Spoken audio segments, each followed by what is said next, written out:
காசாவில் நடக்கக்கூடிய அந்த தாக்குதல், இஸ்ரேல் நடத்தி கொண்டிருக்கக்கூடிய தாக்குதலை மிக வேகமாக மிக பலமாக கண்டிக்கக்கூடிய ஒரு நாடாக அங்க இருக்கக்கூடிய மற்ற அரபு நாடுகளை தாண்டி ஈரான் பலமாக இன்னைக்கு கண்டிக்குது.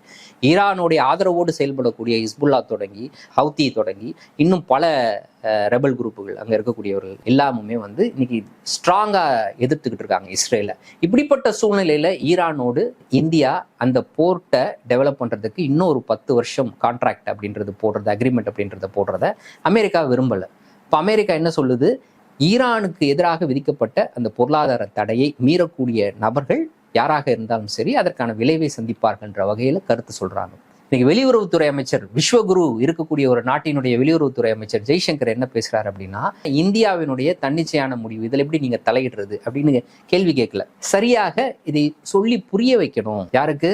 அமெரிக்காவுக்கு. அமெரிக்கா புரியாமலா இப்படிப்பட்ட ஒரு கருத்தை தெரிவிச்சாங்க. யாரா இருந்தாலும் எங்களுக்கு ஒண்ணுதான் அப்படின்ற ஒரு கருத்தை